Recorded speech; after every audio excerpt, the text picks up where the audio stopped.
네, 이제 이번 시간은 12번째인데요. 재고자산을 볼 텐데, 그 재고자산 우리가 지난 시간에 취득원가를 결정하는 걸 공부했어요. 근데 취득원가는 내가 판매를 위해서 상품을 돈 주고 산 거죠.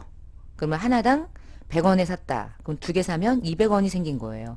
근데 두 개 중에 한 개는 팔고 한 개는 안 팔 수도 있죠. 그래서 만약에 세 개가 있다. 100원짜리고 세 개다. 그러면 100원짜리 세 개, 300원이죠. 그래서 요 100원짜리를 3개를 가지고 있다. 그럼 나의 취득원가는 얼마냐? 그럼 3개니까 300원이죠. 자, 이건 취득원가입니다. 근데 이 3개 중에 2개를 팔았대요. 그리고 얘는 안 팔고 가지고 있어요. 그러면 2개 중에 판매를 위해서 외부에 유출된 없어진 건 자산이 아니죠. 요거 2개. 요 2개는 매출된 비용이죠. 그 매출된 비용을 매출 원가라는 이름으로 비용 처리해요. 그래서 3개 중에 2개는 팔았니? 그럼 매출 원가. 매출 원가는 왜 생겼니? 2개를 팔았으니까. 100원에 샀는데 100원에 팔진 않겠죠. 얘는 취득했던 단가가 100원짜리고 이거를 실제로는 뭐 150원에 팔 거예요. 예를 들어. 그럼 150원을 300원의 매출을 일으켰는데 그 매출을 일으키기 위해서 소비된 원가라는 이름의 비용은 200원이라는 거죠. 그래서 지금부터는 매출원가가 매우 중요하고요. 이게 매출원가면 얘는 뭐예요? 취득은 했지만 팔지 않았죠. 그게 결국 기말재고 자산이 되는 거예요. 근데 이런 금액들을 구하려면 3개니 2개니 수량을 알아야 되고요. 얼마짜리니 단가를 파악해야 되고 마지막에 이제 좀 특별한 감모 평가까지 같이 볼 거고요. 하나하나 살펴보도록 하겠습니다. 첫 번째 이제 매출원가. 매출원가라고 하는 이름을 여러분이 이해하실 때는 내가 팔잖아요. 그러면 판매된 상품에 대응되는 원가예요. 그거 우리가 매출원가라고 부르는 거예요. 그걸 이게 매출원가가 뭡니까? 이게 손익계산서에 들어가는 이제 비용이 되는 거죠. 예를 들어 10개를 1,000원에 팔았대요. 그러면 10,000원이라는 매출은 일어났죠. 근데 궁금한 건 이 10개를 1,000원에 팔았는데 도대체 얼마가 이 판매된 수량에 대응하는 비용인가?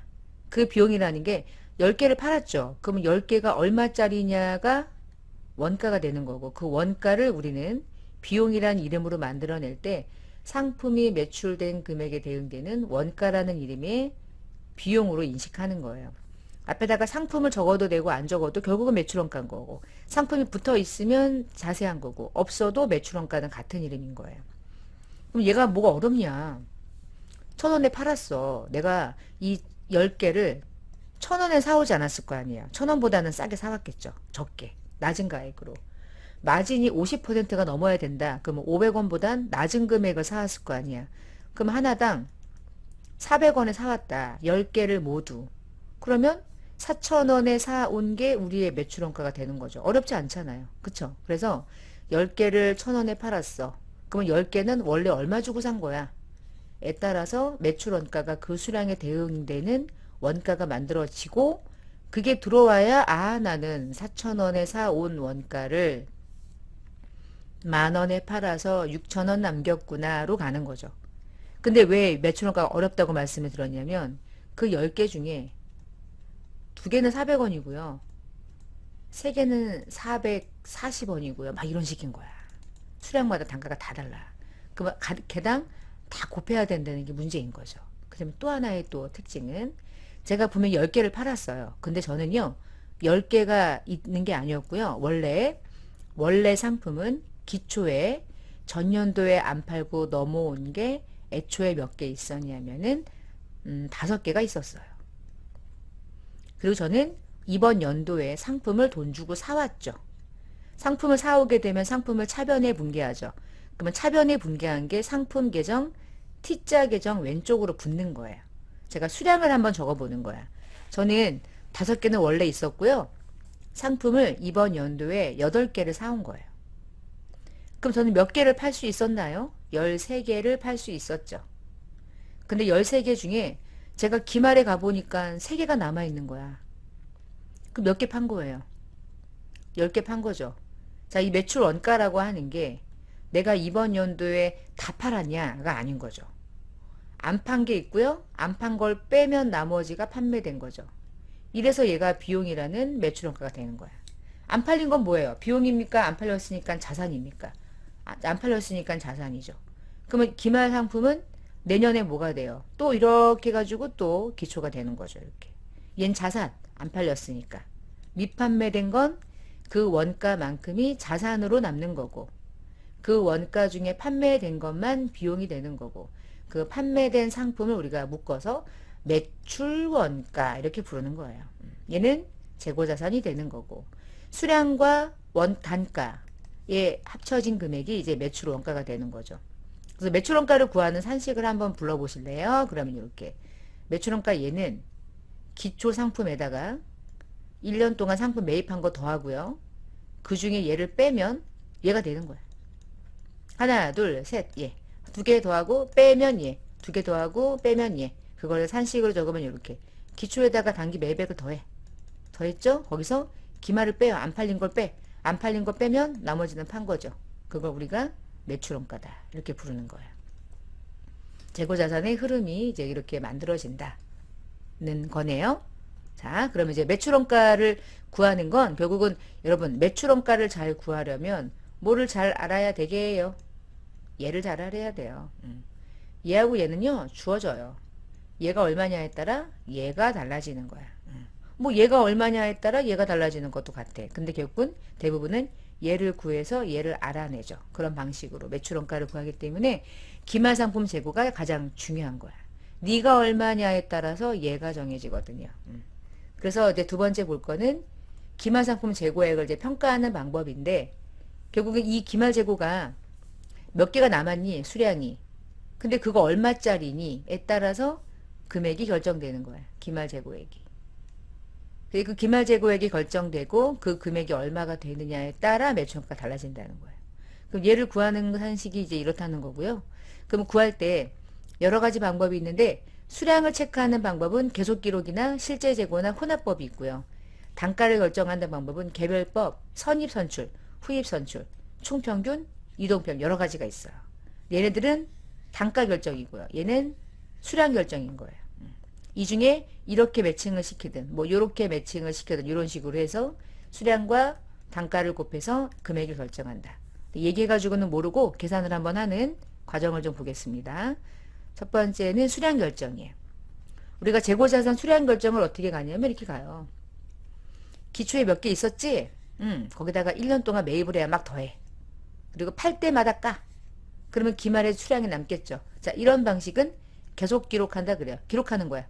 들어오고요. 뺄 때, 나갈 때 빼요. 그리고 남아있는 게 현재 기말 재고자산이라고 보는 거야. 이게 장부를 만드는 계속 기록. 말 그대로 계속 기록. 근데 두 번째 반대로 실제 재고는 어떤 식으로 가는 거냐면 기초가 있었겠죠? 창고야 창고. 이렇게 나가지고 기초에 있게 있었어. 1년 동안 상품을 사와. 그럼 쌓였겠지. 자, 쌓이고 나면 얘가 몇 개인지 몰라요. 쌓아놓으면 장부를 관리하는 계속기록법은 현재 몇 개가 있는지가 카운트가 되지만 창고는 생각해봐요. 이렇게 쌓아놓잖아요. 그러면 늘 와서 체크해? 쌓아놓으면 그때그때 잘 쌓아놨다면 들어올 때 수량을 잘 문제없이 잘 입고만 시켜놨다면 그걸로 이제 완벽한 거예요. 며칠 뒤에 막 팔아요. 그럼 보세요. 팔 때 10개 빼주세요. 그럼 10개를 빼죠. 자, 10개를 빼면 보내기만 하지 10개가 빠졌다고 하는 걸 어느 장부에 기록하진 않아요. 그래서 실제 재고는 어떤 식으로 기말 재고 수량을 결정하는 방법이냐면 1년 동안 들어오고 나가고 반복하겠죠. 그러고 나서 마지막 12월 말일이 되면 창고의 문을 열고 남아있는 수량을 카운트해. 이게 기말에 실제로 남아있는 수량인 거야. 그래서 얘는 1년 동안 들어오고 나가는 걸 반복했다가 기말에 남아있는 수량을 빼면 기말 재고 수량을 빼면 나머지는 팔았겠지라고 생각하는 방식인 거야. 그래서 계속 기록은 판매된 수량을 카운트해서 기말 재고 수량을 체크하는데 실제 재고는 그냥 기말에 남아있는 실제 수량을 계산해요. 더해. 그러면 나머지는 팔았겠거니. 두 개는 뭐 일치할 테니까. 이런 식으로 평가하는 방법이거든요. 수량 결정을. 그럼 두 개 중에 뭐가 정확하냐는 뭐가 정확하다고 말할 수가 없어. 그래서 두 개를 같이 하는 방법이 가장 정확해요. 그 방법을 우리가 혼합법 또는 병행법이라고 불러요. 그래서 어떻게 기말 재고 수량을 체크하는 거냐면 계속기록법에 의해서 장부상의 기말재고 수량이 남을 거 아니에요. 그쵸? 장부상의 기말재고 수량 얘가 100개래. 그럼 100개가 기말재고 수량이야. 근데 실제로 재고 수량을 체크했는데 실제 재고 수량이에 실제 재고 수량은 100개가 아닌 거예요. 95개인 거야. 그럼 몇 개가 지금 차이가 나요. 5개가 지금 감모죠. 부족하죠. 이렇게 부족하다고 하는 수량을 카운트해야만 진짜와 가짜의 차이를 알아낼 수 있겠죠. 그래서 혼합법을 선택하는 거야. 둘 다 하는 거야. 그래서 결국 둘 다 한다.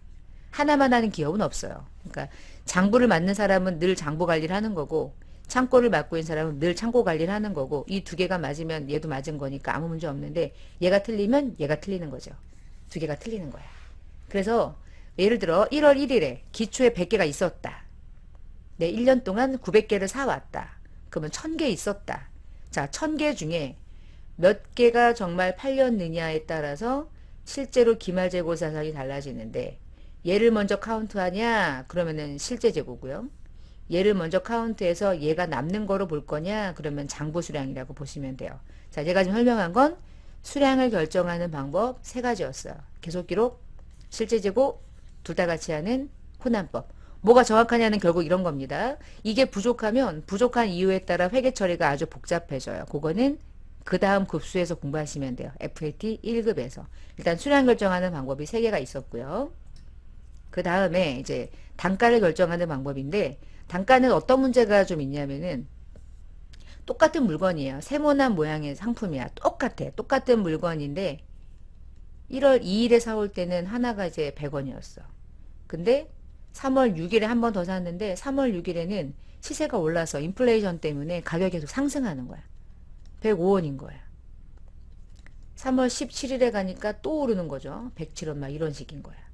이렇게 상품이 하나하나 사올 때마다 단가가 다르게 들어오는 거예요. 그럼 현재 몇 개 보유하고 있나요? 그러면 3개를 제가 보유하고 있는데 그 3개의 물건의 생긴 모양은 동일한데 매입하는 시점이 다르다 보니까 또는 시장이 계속적으로 가격이 상승한다는 이 시장의 흐름을 따라서 가격이 점차 상승한 거예요.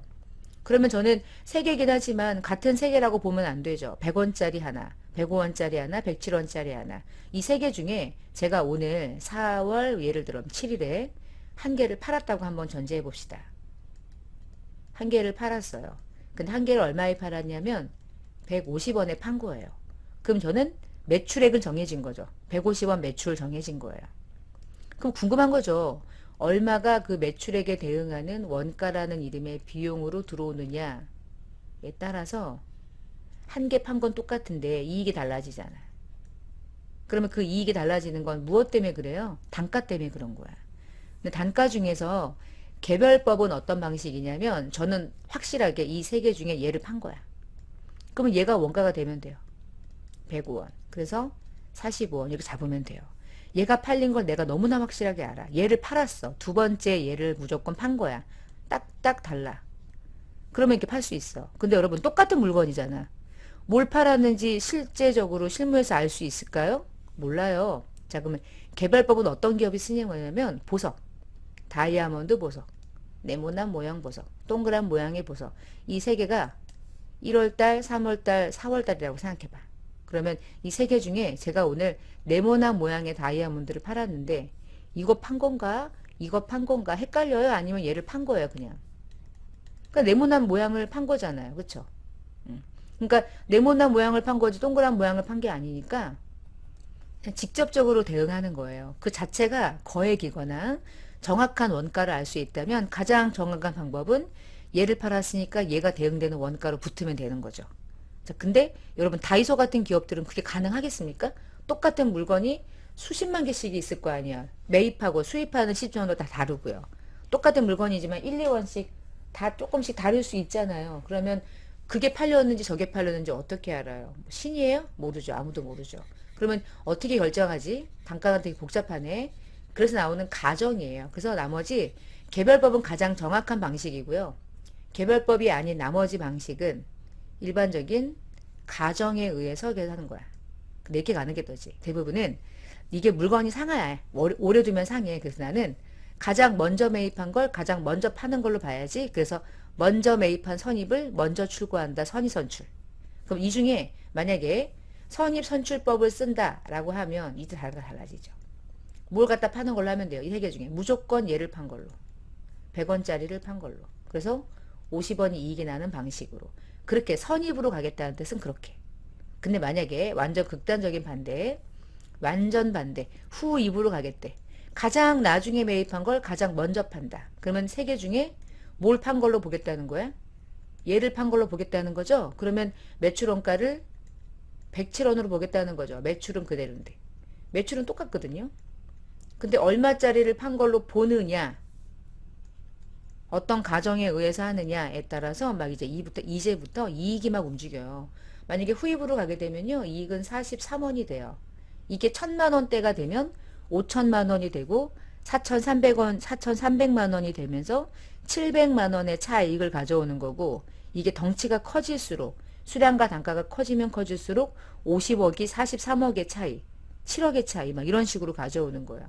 그래서 무시하면 안 돼. 너무너무 중요한 게 이 부분인 거지. 어쩔 수 없이 중요한 거. 그 완전 극단적이죠. 선입은 가장 예전에 매입한 걸 먼저 판다. 후입은 가장 나중에 매입한 걸 먼저 팔아버린다.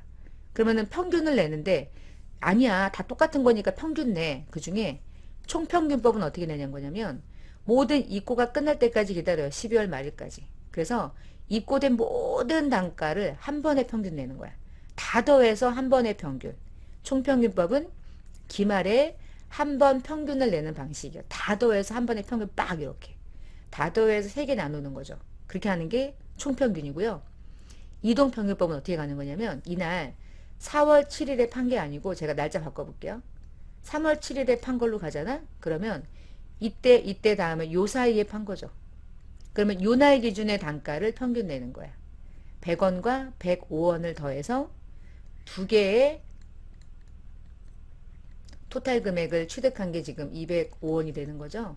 그러면 두 개의 평균 단가를 만들어 놓고 그게 판매된 것처럼 대응시키는 방식. 그러니까 그때 현재 매입한 자산의 현재 단가를 평균 내요. 그러니까 입고할 때마다 평균 내는 방식을 이제 이동평균법 이렇게 불러요. 네 가지 방식이 있는데 뭐가 정확하냐는 말할 수 없지만, 이게 음식이라면 선입을 쓸 거고, 그리고 얘가 만약에 주식이라면 이동평균법을 쓰겠죠. 주식이라는 건 계속 변하니까. 선입을 쓰기에는 지금 애매하잖아. 예를 들면 단가를 가지고 사용할 때 네 가지 방식의 특징이 있는 거예요. 그래서 선입을 썼다. 그러면 선입하고 후입을 여러분 비교했을 때 어때요? 제가 지금 가격이 상승한다는 가정하에 제가 설명을 드린 거야. 지금 단가가 흐름이. 그러면 선입을 했을 때랑 후입을 했을 때랑 무슨 방법으로 하니까 이익이 좀 큰가요? 선입이 크죠. 왜냐면 먼저 매입한 걸 먼저 파는데 그 먼저 매입한 단가가 제일 낮은 단가거든. 낮은 단가를 매출 원가로 대응시키니까 원가가 낮아. 그래서 원가는 후입이 높아. 가장 예전에 지금 매입한 걸 갖다 판 것처럼 보니까. 그래서 매출 원가가 높으니까 이익은 작게 나오는 거예요. 원가가 낮기 때문에 이익이 커지는 거죠. 매출은 그대로인데. 매출은 어떤 경우도 동일한데. 그러면 기말 재고가 얼마가 되느냐도 막 달라지는 거죠. 그래서 단가를 결정하는 게 상당히 중요한 부분인 거예요. 어떤 걸 쓸 거냐. 여러 가지 방법이 좀 있습니다. 그러면 여러 가지 방법을 제가 이거를 다 푼다기보다 방법을 설명드리는 거야. 그럼 예를 들어 이 여러 가지 방식, 입고되고 출고되고 있는 모든 것들을 가지고 선입으로, 이동으로, 총으로, 후입으로 하게 되면 일단 매출액은요. 요거 한 번 팔았죠. 180개를 450원에 판매한 것만 매출액이거든요. 81,000원 똑같아. 곱하면 81,000원.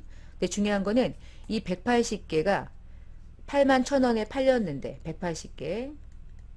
또 이제 180개에 대응하는 원가가 얼마가 되느냐가 단가가 다르니까. 근데 보니까 만약에 선입으로 가면 이날 180개를 팔았을 때 대응되는 원가는 먼저 매입한 걸 먼저 파는 거니까 180개 중에 100개는 200원짜리를 먼저 판 걸로 보고 나머지 80개를 나중에 입고한 이 중에 80개를 판 걸로 이렇게 이제 보겠다는 거죠.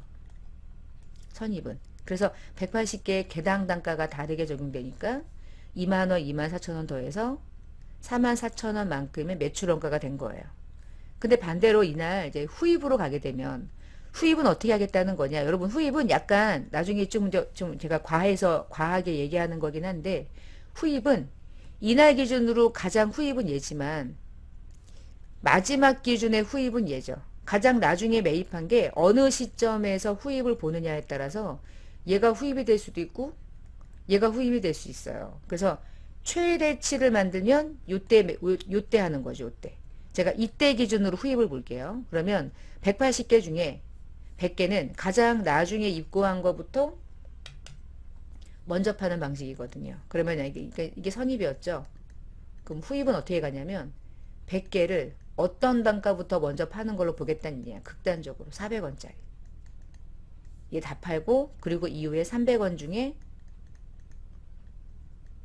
300원짜리 중에 80개를 팔아먹은 걸로 이렇게 가는 거야. 그럼 4만원에 24,000원이니까 후입으로 가게 되면 얼마를 계산할 수 있냐? 64,000원이 될 수도 있는 거죠. 그쵸? 이거를 후입으로 보냐, 요걸 후입으로 보냐는 보는 관점에 다르거든요. 계속기록법이냐? 그럼 얘고요. 만약에 실제 재고 조사다? 그러면 이 방법인 거예요. 후입은. 그건 좀 제가 더 많이 나갔습니다. 쓸데없이.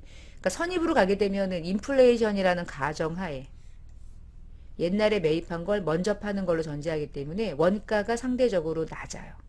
후입은 원가가 상당히 높아져요. 이동과 총은 이 구조라면 총평균법이 상대적으로 원가가 조금 더 높고요. 이동평균법이 그 다음이고요. 가장 낮은 게 선입이 되는 거야. 흐름이. 얜 같지만 매출액은 당연히 같은 거고. 그 원가가 높으면 어떻게 될까? 원가가 높으면 그만큼 이익은 반대로 움직이겠죠. 이익은 얘가 큰 거야 이제. 그래서 후입으로 가게 되면 이익이 작아질 수밖에 없어요. 구조상. 자, 그러면 지금 보시면은 300개 중에 180개 팔았죠. 그럼 120개 남아있잖아. 그 120개가 선입은 나중에 100원짜리 매입한 건 고스란히 남아있는 걸로 보는 거죠. 그리고 100개 중에 20개, 300원짜리가 남아있어서 46,000원이 남아있는 걸로 보는 거야. 그러니까 재고자산이 제일 가대계상돼. 그 다음 얘, 그 다음 얘. 이러한 관점으로 계산이 되는 거야. 여러분이 대응식에서 한번 해보세요. 이게 이제 선입과 후입을 가지고 제가 조금 보여드린 거고요. 이 방법을 만약에 평균법이나 이동평균법으로 가게 되면 이동평균법은 이렇게 가는 거야. 이동평균법은 지금 이날 기준으로 평균을 한번 낸 거죠. 200개는 개당 5만원이니까 250원짜리로 만들어 놓고 이날 180개를 그냥 전부 다 250원짜리가 판매된 걸로. 그렇게 해서 이동평균법은 매출원가를 45,000원으로 인식을 한 거예요. 근데 총평균법은 어떻게 가냐면 총평균법은 중간에 입고할 때마다 단가를 계산하거나 그러질 않아요. 매 기말에 한 번 한다고 그랬잖아요. 그래서 얘는 100개, 100개, 100개 있었죠. 그럼 1년 동안 300개 썼던 거야. 그리고 2만원, 6만원, 4만원, 2만원, 잠깐만요. 2만원, 3만원이구나. 2만원, 3만원, 마지막에 4만원. 그러면 1년 동안 300개를 9만원어치 사온 거니까 얘는 개당 단가를 300원으로 보는 거죠. 그래서 300원짜리를 180개를 판 걸로 보는 거야. 그러니까 총평균법은 54,000원으로 보겠다는 거죠. 단가를 결정할 때. 그래서 이게 네 가지 방식이 어떤 특징을 가지고 있는지 계산을 직접적으로 하는 거는 예제 가지고 좀 해보시면 되고 기본적인 흐름이 그렇다는 거야. 일본적인 그 개념이 선입부터 후입까지에 대한 전제가. 그래서 이익이 어떻게 커지느냐는 매출원가가 어떻게 계산되느냐인데 그 매출원가가 계산되는 방식이 어떤 방식으로 하느냐에 따라 달라진다는 게 특징인 거죠. 자, 단가를 결정하는 방법이 이런 이익을 조정하는 데 아주 큰 의미를 가져요. 그래서 이렇게 금액이 계산된 게 이 중에 기말에 남아있는 건 재고자산인 상품이 남아있는 거고요. 이 중에 판매된 81,000원 중에 어떠한 매출원가를 사용하느냐에 따라서 만약에 선입을 사용하게 되면 매출원가는 44,000원이 매출원가가 되고요. 81,000원에서 44,000원을 제외한 매출 총이익이 37,000원이 되는 거고. 그러면 판매되지 않고 남아있는 건 얼마죠? 이 중에 전체 금액 중에 9만원 중에 44,000원어치를 팔았기 때문에 기말에 안 팔리고 남아있는 건 46,000원이죠. 그게 상품이라는 재고자산으로 남게 되는 거예요.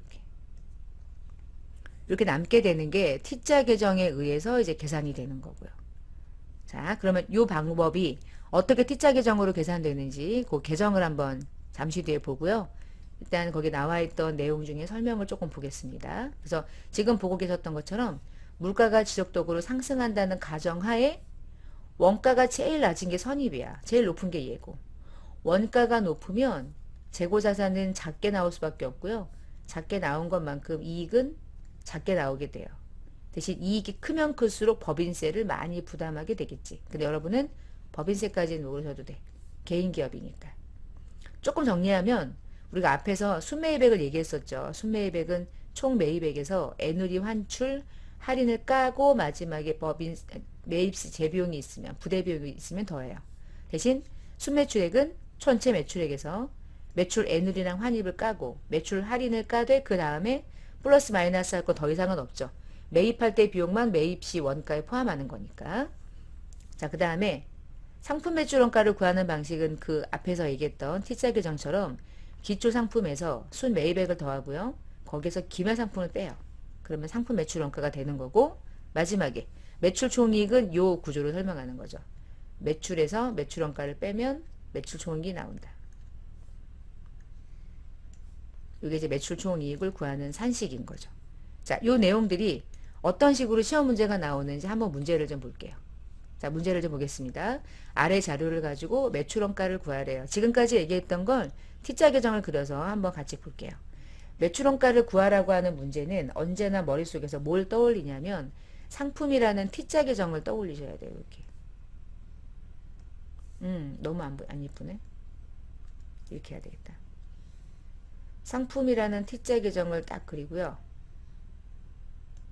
딱 그린 다음에 상품은 기초에 상품이 있는 거 넘어오죠. 그 다음에 1년 동안 매입한 게 차변에 붙어요. 그 중에 기말에 안 팔리고 남아있는 거를 차감한 나머지가 매출원가가 되는 거야. 얘는 뭔가 이제 분개를 하거나 이런 식의 문제가 아니고 그냥 매출원가 자체를 내가 방법 중에 나에게 편한 방법 하나를 선택해서 반영하는 거예요. 자, 주어지는 정보가 이렇게 나온단 말이에요. 그러면 집어넣는 겁니다. 지금부터. 기초 재고는 30이래요. 그리고 기말 재고를 먼저 적을게요. 기말 재고는 20이래요. 여러분, 그러면 이 구조상 뭐만 알면 끝나요? 얘만 알면 끝나죠? 근데 중요한 건요. 여기에 들어오는 매입액은 무슨 매입액이 들어와야 되냐면 순매입액이 들어와야 된다. 그래서 문제에서 이렇게 총 매입액이랑 다시 총 매입액이랑 무슨 환출, 애누리 막 이런 걸 줘. 그 얘기는 순 매입액을 구해서 집어넣어 막 이런 거죠. 그러면 여기 총 매입액 중에 순 매입액 구하는 거 해볼게요. 총 매입액이 120인데요. 이 중에 매출 환입은 순매출액 계산할 땐 필요하지만 순매입액엔 전혀 관계없잖아. 이런 걸 주는 이유는요. 여러분 헷갈리게 하려고 넣으면 안 되죠. 반영할 필요가 없는 거죠. 이 계정에는 관계없죠. 얘는 순매출액 구할 땐 관계가 있죠. 자, 그럼 매입 환출하고 애누리는요. 차감하는 계정이 맞죠? 진짜 매입한 금액이 아니잖아. 그럼 18만원을 제하면 순매입액은 102만원이라고 하는 게 나온 거네. 그쵸? 그럼 전체 132만원이에요. 그러면 이 금액이 132만원이라는 얘기는 얘도 132만원이라는 얘기인 거야. 근데 그 중에 기말에 안 팔리고 남아있는 게 20이 있었다는 뜻이니까 132만원 중에 20만원 제외한 나머지는 어떻게 된 거야? 이상한 용도로 사용하지 않는 한 팔았다는 뜻이죠. 그래서 우리는 매출원가를 이렇게 구하시는 거예요. 뭘로 구하냐? 그러면 T자 계정으로 구하는 거야. 요 T자 계정으로. 근데 이렇게 이제 구하고 나서 보니까 약간 이제 뭐라 그래야 될까? 나중에 손익계산서를 만들 때 매출원가가 들어간다고 그랬죠? 근데 매출원가를 구할 때요. 여러분 보시면 여기에 나와 있는 요 숫자들이 장부로 갈 때 상품 매출 원가는 얘에서 얘를 더하고 얘를 빼면 얘가 되잖아. 그쵸? 매출원가를 이렇게 구한단 말이야. 근데 이거를 장부로 갈 때도 이런 것들 다 넣고 싶은 거야. 그래서 어떻게 가냐면 요 손익계산서요. 자, 이렇게 손익계산서를 보여줄 때 요거 여러분 적으셨죠? 그럼 저 지울게요. 자, 어떻게 정리하면 손익계산서에 매출원가를 기재할 때 그냥 매출원가를 띡 기재하지 않고요. 상품 매출이 예를 들어서 100이다. 근데 매출 원가가 이제 80이 나온 거야. 예를 들어. 그래서 매출 총이익이 20이 나왔다. 근데 매출 원가는 이렇게 구하는 거잖아. 그치? 기초에서. 순 매입액이 더해진 다음에 기말을 빼면 나온 게 매출 원가니까 얘도 넣고 얘도 넣고 얘도 넣으래요. 그래서 얘를 그대로 옮기는 거야, 여기. 그래서 기초 상품이 만약에 30이었다. 그럼 30 이렇게. 그다음에 단기 상품 매입액이 만약에 40이었다. 40일 수가 없구나. 90이었다 해볼까? 자, 90이었다. 그럼 나는 팔 수 있었던 토탈 금액이 30이고 90이니까 120이었던 거죠. 근데 120만 원 중에 매출 원가가 80이래. 이 얘기는 기말 상품으로 남아있었던 재고 자산이 40이었다는 걸 의미하는 거죠. 그래서 120 중에 40만 원이 기말이야. 그러면 나머지는 매출 원가였겠구나. 그래서 이 모든 T자 계정에 있는 모든 숫자를 이렇게 손익계산서를 만들 때 기입을 해야 돼요. 이렇게. 기입을 하도록 되어 있어요. 기입을 하면 모든 내용들이 한꺼번에 보이니까. 손익계산서를 만드는 방식입니다. 그러니까 재고자산에서 여러분이 이번 시간에 봐야 될 것들 중에 가장 중요했던 게 뭐였냐면 첫 번째는 매출원가를 구하는 방법이에요. 방금 전에 제가 T자 계정 그렸던 것과 동일하게 해서 문제를 풀어 나가셔야 되고요. 두 번째는 재고자산과 관련해서 결산을 할 때 재고자산이 얼마냐에 따라서 매출원가가 구해지기 때문에 얘가 중요하다는 거야, 결국에. 이렇게 해서. 야, 기말이 얼마야? 우습게 보면 안 돼. 기말이 얼마냐에 따라서 매출원가가 정해져요. 그래서 매출원가를 구하려면 기말이 핵심이죠. 근데 기말 재고자산을 평가하는 방식은 수량 체크하는 방식은 계속 기록하냐, 실제 재고 조사하냐, 혼합법이냐, 둘 다 하냐. 단가를 결정하는 방식은 개별이냐, 선입이냐, 후입이냐, 평균이냐. 이 방식에 맞춰서 기말 재고액을 구하고요. 기말 재고액이 구해지면 나머지가 매출원가가 되는 구조를 띠고 있는 거예요. 그리고 앞에서 이제 취득원가 회계 처리했던 걸 잘 정리하시고 기말 재고자산 이렇게 잘 정리하셔서 기출문제 풀기 전에 개념 정리하시고요. 문제 풀면서 다시 한번 객관식 문제를 풀면서 여러분이 또 정리를 해나가는 게 제일 중요할 것 같아요. 앞부분까지 했던 내용들 중에서 이제 5번 챕터가 조금 어렵습니다. 느낌이 어려운 거예요. 개념이. 근데 예를 들면 우리가 가지고 있는 재고자산은 기말에 내가 100개를 가지고 있었는데 근데 100개 중에 2개가 분실을 당하거나 이 2개만큼 뭐 깨지거나 이런 이유로 팔 수 있으나 팔지 못하는 수량들이 생겨요. 그런 거 우리가 감모했다, 감모됐다 이렇게 부르고요. 감모는 손실이라는 계정으로 처리를 할 거예요. 그래서 그렇게 재고자산을 잃어버리거나 파손되거나 또는 잃어버리거나 파손되거나 도난당하거나 아니면 뭐 깨지거나 부주의하거나 아니면 부주의하지 않더라도 깨질 수 없는 상황이 생기거나 그렇게 발생되는 손실을 재고자산 감모 손실이라고 부르는데요. 수량과 관련된 부분이에요. 그래서 장부상의 수량과 실제 팔 수 있는 수량의 차이가 생긴 거죠. 10개가 부족할 때. 근데 그 부족의 이유에 따라 회계 처리가 달라져요. 만약에 부족한 이유가 정상적이라면 정상적이란 말은 예를 들면 제가 연탄을 많이 예를 드는데 연탄을 많이 팔기 위해서 많이 쌓아 놓거든요. 이렇게 막 쌓아 놔요. 근데 밑에 깔려 있는 연탄은 무게를 이기지 못하니까 막 깨지기도 하거든요. 그러면 만약에 하나, 둘, 셋, 넷, 다섯, 6개 장부는 6개인데 실제로 보유하고 있는 수량은 5개인 거예요. 그럼 1개가 부족하죠. 여러분 부족한 이유가 도난, 파손, 분실 중에 파손이겠죠. 근데 그 파손이 어쩔 수 없이 깨지는 거예요. 내가 뭐 이거를 깨트리려고 높이 싼 게 아니죠. 창고가 비좁으니까. 자, 이런 이유는 정상적인 손실로 봐요. 그래서 걔를 원가성이 있는 걸로 보는데요. 그 말이 뭐냐면 나 사실 6개 중에 5개밖에 팔 수 없지만 5개를 팔 때 이 1개도 같이 판 걸로 보겠다는 거야. 얘는 재고도 아니고 사실은 판매된 것도 아니지만 그래서 이 1개를 너 5개 팔기 위해서 너 깨진 거니까 너도 판매된 걸로 보자 라는 개념으로 이 1개를 손실 처리를 그냥 다른 이름이 아니라 매출원가로 그냥 처리를 해요. 결국은 6개를 판 걸로 보겠다는 거죠. 실제로는 5개만 판매할 수 있지만 회계 처리를 다양한 상황을 고려해야 하니까 그래서 회계 처리를 내가 보유하고 있는 상품 같은 재고자산이 소멸되면 상품이라는 재고자산이 대변적으로 수량이 감소되겠죠. 근데 그 수량이 감소되면 자산의 감소니까 그걸 비용 처리해야 하는데 그 비용을 그냥 매출 원가라는 이름으로 비용 처리하는 거예요. 그래서 여러분 외우실 때는 원가성이 있는 감모 손실은 정상적인 손실일 때는 매출 원가로 비용 처리한다. 이게 핵심이고요. 만약에 직원들이 훔쳐가거나 아니면 외부에 도난당하거나 다양한 일들로 비정상적으로 수량이 부족할 때는 즉시 영업이랑 관계없는 비용인 영업의 비용으로 처리해요. 그때 쓰는 계정 과목의 이름이 이거예요. 재고자산 감모손실.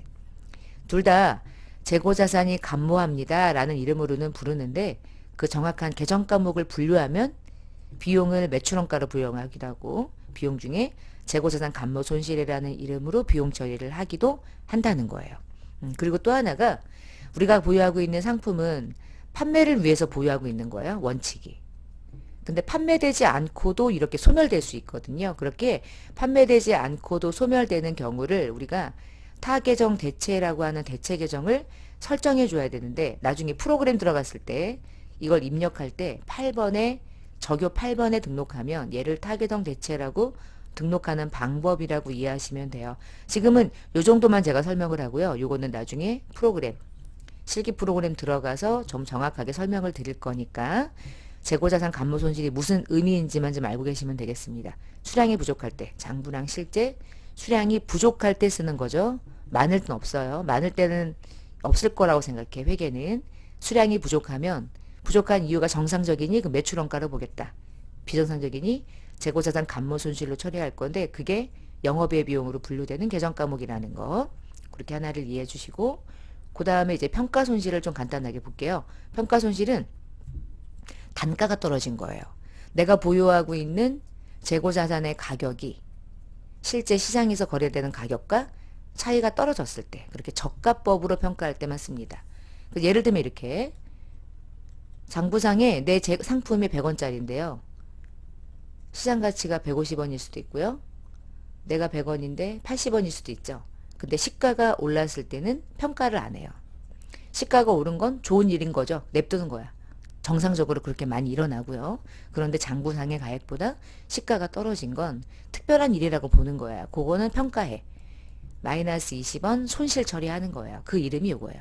재고자산 평가손실. 그러면 공정가치가 적용하는 시가가 되는 거고요. 그래서 이때 여러분이 공부할 건 상품뿐이니까 상품은 판매하는 금액과 판매하기 위해 들어가는 금액의 차이를 순실현 가능가치라고 하는데 이게 우리가 얘기하는 공정가치 개념이에요. 그래서 이 두 가지의 금액을 차감했을 때 나오는 금액이 80원이면 장부상의 가액이 100원일 때 차이가 나는 금액 20원을 손실로 처리하는 거고 여러분은 제품이나 제공품이나 원재료가 안 나오니까 상품에 대해서만 잘 이해하고 계시면 돼요. 떨어졌을 때만 하는 거예요. 그래서 그때도 20원만큼을 감소시키는데요. 그 20원을 상품을 죽이지 않고요. 재고자산을 평가했을 때 손실로 처리하고 그 충당금을 재고자산 평가 충당금이라는 상품을 차감하는 계정으로 처리를 해요. 조금 어렵죠. 그러니까 이거는 많은 내용을 실제로는 많은 시간을 할애해서 공부를 해야 되는 건데 여러분은 지금은 간단하게 재고자산 평가 손실은 단가에 대해서 하락했을 때 내렸을 때만 평가하는 특별한 계정인가 보다.